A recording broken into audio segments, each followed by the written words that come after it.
Next time bike চালানোর আগে রাস্তার দিকে তাকিয়ে বাইক চালাবেন, কোনো মেয়ের দিকে না। কে বলেছে আমি আপনার দিকে তাকিয়ে বাইক চালাচ্ছিলাম? আবার আমার কি হাতও তুললেন? হ্যাঁ বেশ করছি, হাত তুলছি। আপনার তো সাহস অনেক দেখতেছি। এলাকায় নতুন নাকি? হ্যাঁ, নতুন এসেছেন? এই মেঘলার সাহস দেখাতে নতুন পুরনো কোনো এলাকা লাগে না। অন্যায় দেখলে আমার হাত মেশিনের মতো চলে। আমিও আপনাকে নেক্সট টাইম দেখে নিব। হ্যাঁ দেখবো না কি, দেখা নেস যা। আর আপনি আমাকে তুই তুই করছেন? না না, তোমাকে কেন করবো? এখানে আমার একটা শ্বশুর দাঁড়িয়ে আছে, তাকে করতেছি। যত সব ফাউল। এত বছর ধরে দেখে আসলাম এলাকার সব মেয়ে আমার পুরো ক্রাশ খায়, কথা বলতে গেলে লজ্জায় লাল হয়ে যায়। আর ওই মেয়ে তো দেখি আমাকে থাপ্পড় মেরে দিল। মনটা চাচ্ছে ওই মেয়েটাকে বাসায় তুলে নে, বাসায় যত বাসন কুসন আছে সবকিছু মাঝে। তাই মনে হচ্ছে কি প্রেম করতে মন চাচ্ছে না? কি যে বলো না মা। আমার কিন্তু এমন মেয়েই বউ হিসেবে দরকার। মা তুমি কি পাগল হয়ে গেছো? উল্টা পাল্টা এসব কি বলতেছো? আমি ঠিকই বলেছি। এই যে কত মেয়েরা তোর পিছে ঘুরে তোকে প্রপোজ করে, কই কাউকে কি তোর মনে ধরেছে? আসসালামু আলাইকুম শ্বশুর মশাই। আবার শ্বশুর মশাই? কে কে শ্বশুর মশাই? এ মানে আপনার ছেলে যদি রাজি হয় তাহলে তো তাই হবে। এই কত বড় বেয়াদব মেয়ে! হ্যাঁ, এতদিন জানতাম যে ছেলেরা ইফটিজার হয়, উশৃঙ্খল হয়, এখন দেখছি সেই টাইটেলটা তোমরা অর্জন করেছো, তাই না? এই তোমরা কি পারিবারিক শিক্ষা পাও নাই? হ্যাঁ, পারিবারিক শিক্ষা পাও নাই? একদম তোমাদের মেরে না পা ভেঙে দেবো। শ্বশুর মশাই আর এরকম হবে না, আপনি একটু শ্রাবণকে ডেকে দেন না, এক পলক দেখেই চলে যাই। এই কত বড় বেয়াদব মেয়ে! হ্যাঁ, আবার বলছে শ্রাবণকে ডেকে দেন। এই দাও দাও, তোমাদের বাবার মোবাইল নাম্বার দাও। দাও। সম্বন্ধ করবেন নাকি? আমার বাবারটা নিন, আমার বাবাকে প্রস্তাবটা দিন। না না আঙ্কেল, আমার বাবারটা নিন, আমার বাবাকে প্রস্তাব দিন।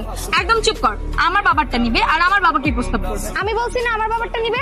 আঙ্কেল আপনি আমার বাবারটা নিন। হ্যাঁ, আমি কি তোমার বাবার মোবাইল নাম্বার চেয়েছি তোমাদের সঙ্গে সম্বন্ধ করার জন্য নাকি তোমাদেরকে পুলিশে দেওয়ার জন্য? 1 থেকে 3 পর্যন্ত গুনবো, এর মধ্যে যদি তোমরা এখান থেকে না চলে যাও তাহলে দুইজনকে পিটিয়ে না ঠ্যাং ভেঙে আমি একদম পুলিশে দিয়ে দেবো। 1 2 আচ্ছা ঠিক আছে, যাচ্ছি যাচ্ছি, আমি যাচ্ছি না, আবার আসবো। আসসালামু আলাইকুম শ্বশুর আব্বা। একদম পিটায় না শ্বশুর বের করে দেবো। আসসালামু আলাইকুম আঙ্কেল। ওয়ালাইকুম আসসালাম, কেমন আছো মামনি? জি ভালো। তোমার আব্বা কোথায়? আব্বা তো বাজারে গেছে। ও শোনো মা, তোমার আব্বা আর আমি সেই স্কুল জীবন থেকে আমরা মনে করো, শুধু স্কুল বললে ভুল হবে, স্কুল কলেজ ইউনিভার্সিটি যেটাই বলো না কেন, আমরা একদম বেস্ট ফ্রেন্ড ছিলাম। আমাদের বন্ধুত্বটা তো একেবারে সোনায় সোহাগা। জি জি, আব্বুর মুখে অনেক শুনেছি, কিন্তু একটা বিষয় না আমার মাথায় ঢুকছে না। কি ব্যাপার মা? আমি আপনার বেস্ট ফ্রেন্ডের মেয়ে, কিন্তু আপনি আমাকে বাসাতেই ঢুকতে দিলেন না। দিব দিব দিব, আমার ওই যে ছেলেটা আছে না, ও যেদিন বাসায় থাকবে না সেদিন আমি তোমাকে আর তোমার আব্বাকে দাওয়াত করে মন ভরে খাওয়াবো। কেন আঙ্কেল, আপনার ছেলে থাকলেই বা কি সমস্যা? সমস্যা আছে বুঝছো? সমস্যাটা হচ্ছে কি জানো মা, ওই আমার ছেলেটাকে না যে মেয়ে দেখে সেই না ওর প্রেমে পড়ে যায়। আমিও চাচ্ছি না যে তুমিও ওদের দলে পড়ো।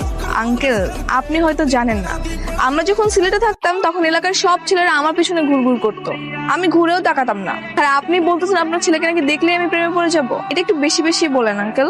চলেন এক কাজ করি, আপনাকে প্রমাণ করে দিই যে আপনি রং। চলেন আপনার ছেলেকে দেখে আসুন, চলেন।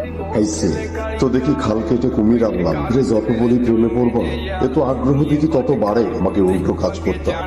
কি হলো আঙ্কেল, চলেন আমরা যাই। হ্যাঁ, আসলে মা ওই বিষয়টা কি জানো, যে আমি এর আগে বলেছি না, আসলে ওগুলো সব মিথ্যা ছিল।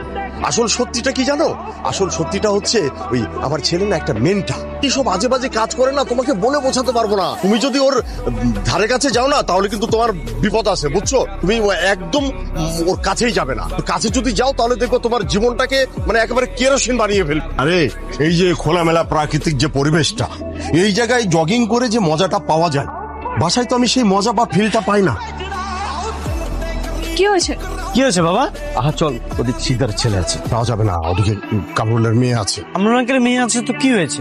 আমার কথাটা বোঝার চেষ্টা কর। সমস্যা আছে, কারণ কামরুলের মেয়েকে দেখার পর তুই যদি আবার ওই মেয়ের প্রেমে পড়ে যাস, না এটা হতে দেওয়া যাবে না। এই জন্য তোদের দুজনকে মুখোমুখি হওয়া থেকে বিরত রাখতে হবে।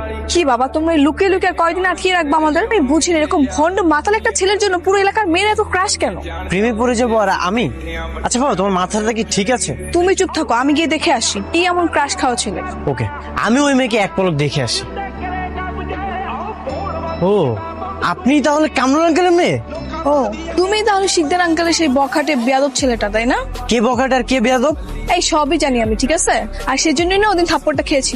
তুমি যদি মেয়ে মানুষ না হইতা না তাহলে থাপ্পড় মেরে সেদিনকে প্রতিশোধটা নিয়ে নিতাম।